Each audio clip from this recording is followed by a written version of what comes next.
Hello, bachon. Let's see this question. Question says that a flag staff stands in the center of a rectangular field whose diagonal is 120 metre. सबसे पहले तो आप एक rectangular field बना लो बच्चों कुछ इस तरीके से. अब आप ऐसे देखो, सबसे पहले तो इसको नाम दे दो यहाँ पे ABCD. अब हमसे क्या बोला जा रहा है कि एक फ्लैग है जो इसके एकदम सेंटर पे है, मतलब कुछ इस तरीके से, और ये वर्टिकली है. इस बात का मतलब क्या है कि ये वर्टिकली, ध्यान रखना है, ये 3D में फिगर है, मतलब ये ऊपर की तरफ जा रहा है. अब क्या है, it subtend angle of 15 degree and 45 degree at the mid point of the side of the field. मतलब एक तो यहाँ पे, अब आप ऐसे देखो, ये अगर वर्टिकली है तो कैसे एंगल बना रहा होगा, कुछ इस तरीके से. और ये बच्चों वर्टिकली है, मतलब क्या होगा कि इस पॉइंट से कनेक्ट करेंगे तब तो बेस आ जाएगा. और वो अगर कुछ इस तरीके से है तो ये बेसिकली जो एंगल यहाँ पे बन रहा है, ये एंगल, तो ये तो कौन हो गया, बेस का काम करेगा, और ये परपेंडिकुलर का काम करेगा. तो इस बात को हमें ध्यान रखना है. तो सबसे पहले तो आप इसको कुछ इस तरीके से देख लो. ये हमारे पास जो है एक, अगर हम देखें तो ये हो गया हमारे पास, और ये पॉइंट बी और सी का मिड पॉइंट सपोज क्या है, ई, और ये एंगल कितना बन रहा है 90. तो ये बेसिकली कितना एंगल बन रहा है बच्चों हमारे पास, 15 डिग्री. अब ये पॉइंट हमारे पास सपोज आप एफ कंसीडर कर लो, और ये पॉइंट कितना हो गया जी. तो इन ट्राइंगल हमारे पास कौन है वो देखो आप, इन ट्राइंगल यहाँ पे अगर हम देखें तो GFE ट्राइंगल में अगर हम यहाँ पे टेन थीटा अप्लाई करते हैं, और ये जो GF हाइट है यही हमें निकालना है, तो इसको आप स्मॉल h कंसीडर कर लो. तो यहाँ से अगर हमने टेन थीटा अप्लाई करा तो 10 15 डिग्री इज इक्वल टू क्या आएगा बच्चों, h डिवाइडेड बाय, यहाँ से हमारे पास EF आ जाएगा. तो फाइनली आप यहाँ से EF निकालो बच्चों, तो ये कितना आएगा, h इंटू कॉट 15 डिग्री. तो कॉट 15 का मतलब क्या है हमारे पास, 2 प्लस √3. अब आप यहाँ पे फिर से देखो, अब ये जो है यहाँ पे, ये बेसिकली वर्टिकली खड़ा है, तो हमने क्या बोला अभी, ये पूरा बेस का काम करेगा. और इस पॉइंट पे कितना एंगल बना रहा है, 45 डिग्री.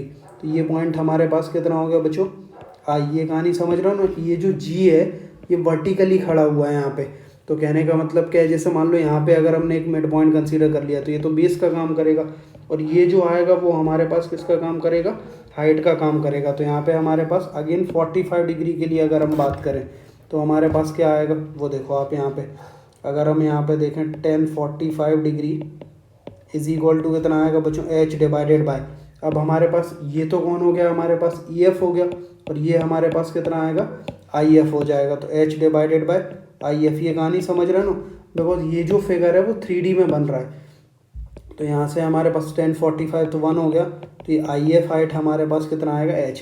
अब आप ऐसे देखो, अगर हम यहाँ पे देखें EF और हमारे पास कौन है, IF, तो इन दोनों से अगर हम कनेक्ट करें तो EF का square is equal to, Pythagoras theorem लगा रहे हैं हम, EF स्क्वायर आएगा प्लस IF स्क्वायर आएगा इज इक्वल टू क्या आएगा बच्चों हमारे पास, IE का स्क्वायर आएगा ना. तो जस्ट मिनट बच्चों, ये हो गया हमारे पास IE का स्क्वायर.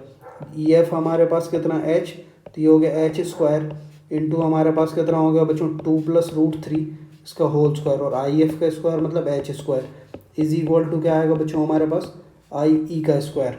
तो फाइनली हमारे पास अगर हम यहाँ से देखें IE कितना आ रहा है वो देखो आप, अगर हम यहाँ पे देखें IE, तो एक तो h तो बाहर आ जाएगा और इस पूरे का होल स्क्वायरिंग करेंगे तो ये कितना आएगा, h इंटू अंडर रूट के अंदर ये 4 हो जाएगा प्लस 3 प्लस ये कितना होगा हमारे पास बच्चों, 4√3 प्लस 1.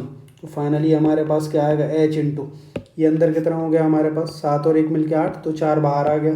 तो फाइन बाहर कितना हो गया 2h, और अंडर रूट में कितना आएगा बच्चों हमारे पास 2 प्लस √3. अब आप ऐसे देखो, ये जो हमारे पास IE है अगर हम देखें, और BD एक डायगोनल है, तो ये ट्राइंगल और ये ट्राइंगल सिमिलर ट्राइंगल है, तो IE जो है ये बेसिकली कितना होगा, BD का आधा. अब आप देखो जो IE साइड है ये बेसिकली हमारे पास कितना है कि जो BD डायगोनल है इस पूरे का कितना है, आधा है, इज इक्वल टू, अब IE कितना है हमारे पास 2h अंडर रूट के अंदर, ये हो गया बच्चों 2 plus √3 is equal to, BD हमारे पास डायगोनल का लेंथ है वो कितना है हमारे पास बच्चों 120 डिग्री, और हमारे पास नीचे कितना आएगा वो देखो, ये हो गया हमारे पास BD/2. तो फाइनली यहाँ से क्या आएगा, h का वैल्यू ये कितना हो गया हमारे पास 60, और ये 2 से कितना हो गया हमारे पास 30. तो फाइनली h का वैल्यू आएगा बच्चों 30 अंडर रूट के अंदर, ये हो गया हमारे पास 2 प्लस √3. इसको रैशनलाइज करेंगे तो नीचे कितना आएगा, 4 - 3 1 हो गया, तो ऊपर कितना आएगा हमारे पास 30 इंटू अंडर रूट के अंदर 2 - √3. और सारी कहानी किस में चल रही है, अगर हम देखें तो ये मीटर में चल रहा है, तो इंटू मीटर, तो 30 इंटू 2 माइनस √3, मतलब अगर हम देखें तो थर्ड ऑप्शन जो है वो अपना करेक्ट है बच्चों। I hope you understood well. Thank you बच्चों।